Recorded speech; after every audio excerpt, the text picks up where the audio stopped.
Heureux celui qui a accroché très fort à son cœur toutes ces belles paroles et qu'avec ça il fasse vivre son âme, comme je l'ai entendu de la sainte bouche Rabbi Nathan.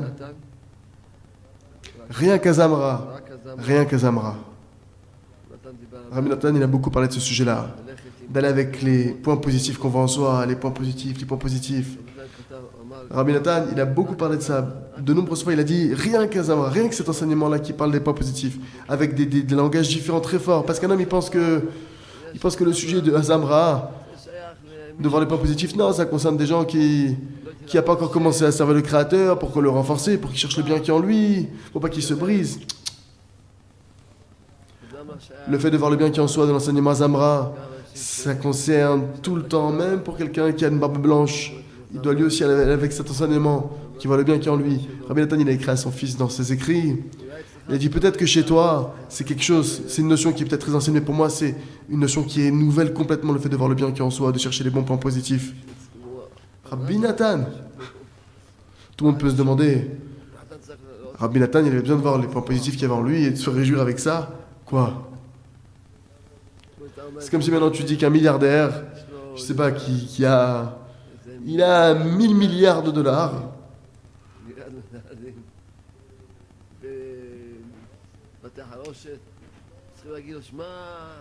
Et ses conseillers, ils lui disent t'inquiète pas, tu auras un morceau de pain pour vivre, renforce-toi, n'aie pas peur, t'inquiète pas. Un milliardaire, tu vas dire ça? Oui, mais ce monde-ci, il est fait ainsi. Chacun, il doit savoir que dans ce monde-ci, peu importe ce qu'un homme il a pu faire, combien il a pu accomplir de bonnes actions, combien il a pu servir le Créateur, combien il a pu rapprocher les gens du Créateur, dans ce monde-ci, il y a une épreuve constante. Le mauvais penchant, il cherche à abattre l'homme dans la dépression, la déprime, la tristesse, dire qu'il vaut rien. Ça change rien. Qui est la personne? Ça change pas combien il a la personne, combien il a pu étudier, même dans une yeshiva de nombreuses années. Un homme, il doit savoir qu'il doit se renforcer. C'est une guerre. C'est pourquoi Rabbi Nathan a dit rien qu'à Zamra, rien qu'à Zamra. Aller avec la positive. Se réjouir de chaque point positif, apprendre à se réjouir de chaque chose. Et Rabbi Nachman, il a beaucoup mis en garde sur ça. Que tout celui qui veut avoir pitié de sa vie et de ne pas perdre son monde complètement, il doit aller avec cet intellect-là, cette notion-là, de se réjouir et de voir le bien qui est en lui. Sinon, un homme, alors, ça ne s'adresse pas maintenant ces paroles-là uniquement avec quelqu'un qui commence à servir Dieu, qui fait beaucoup de fautes. Et de lui dire à lui spécialement, ah regarde cette mitzvah là. Non, même quelqu'un qui toute la journée il sert le Créateur, même lui il a besoin de ce renforcement là, parce que la guerre elle n'est pas finie. C'est pourquoi il faut beaucoup rappeler ce point là, et beaucoup le réétudier, le réviser, le revoir, d'aller avec la joie, de se réjouir avec des blagues. Des blagues en arabien. Et l'essentiel, de se réjouir de tous les points positifs qu'on a en nous grâce à Dieu. Tout le temps se renforcer soi-même et se réjouir avec toutes sortes de points positifs. Et le point le plus positif, le plus fort qu'avec un homme lequel il peut se renforcer et se réjouir le plus, c'est la volonté. Parce que Rabbi Nachman, il a dit que l'essentiel, c'est la volonté. Et si chacun regarde à l'intérieur, au fond de lui-même, il verra que sa volonté profonde, elle n'est que bonne. Elle n'est que bonne. C'est vrai, même si ses actions, elles ne sont pas comme il faut, mais au fond de lui, s'il regarde sa volonté profonde, si chacun regarde sa volonté profonde, sa volonté, c'est que de faire tchouva, de se repentir, d'être comme il faut. Et c'est ça l'essentiel. Alors, si t'as l'essentiel, pourquoi t'es pas heureux? Et c'est un des points sur lesquels j'ai beaucoup prié sur Azamera. Alors, on m'a éclairé sur ce point-là. Dès l'instant où tu regardes ta volonté à toi profonde, alors t'es tout le temps dans la joie. Parce que ça, c'est un point qui est énorme, qui est incroyable. Parce que t'as l'essentiel. L'essentiel, c'est la volonté. J'arrive pas maintenant à comprendre ce que je veux, j'y comprends pas. Mais Dieu, il regarde c'est quoi? Il regarde quoi? L'essentiel, c'est la volonté. Et ma volonté à moi, c'est que de faire la volonté du Créateur. C'est pourquoi c'est le point le plus fort qu'il y a dans le fait de regarder les points positifs qu'il y a en soi, qui regarde sa volonté à soi. De savoir que ma volonté n'est que bonne. En moi, ma volonté n'est que bonne. Alors, c'est fini. Tu te réjouis tout le temps. N'oubliez pas cette notion sur la volonté. Il a raconté Rabbi Nachman de Orbeni un fait entre deux jeunes enfants qui s'aimaient beaucoup l'un l'autre, au point qu'ils ne pouvaient pas vivre l'un sans l'autre. Et une fois, il y a un des deux garçons qui est tombé malade. Et le deuxième garçon, son ami, il était très triste de ça. Il a dit, qu'est-ce que je peux faire pour que mon copain, il guérisse? Ils lui ont dit, il faut que tu dises des psaumes. Et lui, avec simplicité, il a commencé à dire des psaumes, des télim. Il était assis à côté de Julie, de son ami, et à chaque fois qu'il disait quelques psaumes, il disait à son copain, est-ce que tu as guéri? Ça y est, t'as guéri? T'es déjà guéri? Et plusieurs fois, ça s'est passé comme ça. Et que son copain lui répondait, non, je suis encore malade. Il a fait ça jusqu'à ce que son ami, il guérisse complètement. Il avait une foi simple. Il disait quelques psaumes, il disait tout de suite, ça y est, t'as guéri? Il continue à en dire. Il lui demande encore, t'as guéri? Et il continue, jusqu'à ce qu'il ait guéri complètement, de manière parfaite. Et tout ce qu'il a raconté Rabbi Nachman sur cette histoire-là, et sur la simplicité et l'intégrité de ce jeune homme, ce jeune garçon, ça, c'est ce qui nous donne la direction de comment est-ce qu'on doit prier avec simplicité, comment on doit prier.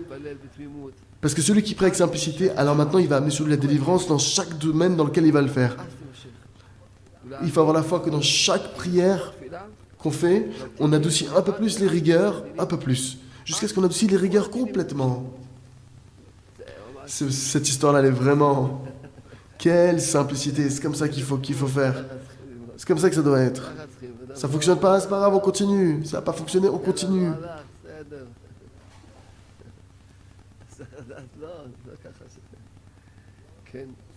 C'est pas comme tu penses. Tout ça, Rabbi Nathan, il a dit, il ne faut pas être paresseux. Il doit avoir la foi que oui, je peux y arriver, oui, je peux y arriver. Oui, je peux y arriver. Et il doit aspirer à ça, il doit vouloir ça. Comme je vous l'ai dit, la volonté, elle est très importante. Quand un homme il veut quelque chose, tu dois vouloir. Pourquoi quand tu vois que tu n'arrives pas, tu te désespères? Non. Pourquoi tu laisses tomber ta volonté, même si tes actions ils sont comme elles sont? L'essentiel, c'est que tu maintiennes ta volonté. Tu te renforces dans la volonté.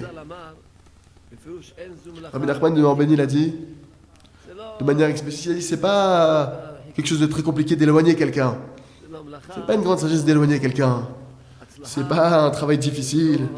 Et c'est pas une réussite que d'éloigner quelqu'un. Et c'est pas une preuve de force. C'est un travail compliqué. Et c'est un vrai travail de rapprocher quelqu'un.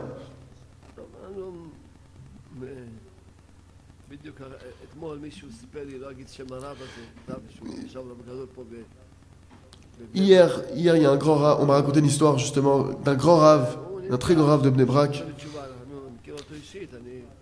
Il y a quelqu'un qu'on connaît dans notre entourage, de quelqu'un qui a fait tchouva, qui s'est repenti. Et tous ceux qui le connaissent, il n'étudie pas dans la yeshiva, mais dans notre entourage, tous ceux qui le connaissent, ils voient qu'il a des traits de caractère, il a des qualités, il est doux, c'est vraiment quelqu'un de spécial. Vraiment quelqu'un de spécial. Il a rencontré quelqu'un, une fille, et maintenant cette fille-là, elle a été posée la question si c'était un bon parti pour elle. Et cet homme, ce rave-là, il a dit, cet homme-là, il a déjà fauté dans son alliance, au niveau de la débauche, au niveau des relations interdites. Il a dit, c'est fini, il peut pas... Et donc elle l'a quitté. Et donc le garçon était brisé. Ça m'a fait tellement mal d'entendre ça. Et hier que j'ai vu maintenant cette discussion-là, ça m'a fait beaucoup de mal qu'on a fait cette souffrance à ce garçon-là. Mais attention, on va le renforcer. Est-ce que c'est une sagesse de briser quelqu'un? Et quoi, elle, qu'est-ce qu'elle espère qu'elle va trouver Moshe Rabbeinu, qui a jamais fauté au niveau de son alliance, ou qu'elle va tomber sur Yosef Hatzadik? C'est une fille qui a déjà un certain âge. Qu'est-ce qu'elle s'attend? Des fois, je comprends pas certains rabbanim. C'est une chokhma de briser, c'est une sagesse de briser. Il faut le renforcer, il faut aider, il faut renforcer. Il faut soutenir les gens, il faut réjouir les gens. Donner à chacun, donner à l'homme de quoi s'élever. Et l'homme, il va faire tchouva. On parle de quelqu'un qui a fait tchouva, alors quoi, il a fauté dans son passé? Quoi, elle s'attend, elle va tomber sur le Mashiach? Elle pense qu'elle va tomber sur un des 36 justes de la génération qui a jamais fauté au niveau de son alliance. Bon, je veux parler sur personne, je connais pas ceux. Je veux parler sur personne, mais c'est vraiment dommage que ce soit passé. Souriez, qu'on ait le mérite de se renforcer les uns les autres et d'être dans la joie. Amen, qu'il en soit ainsi.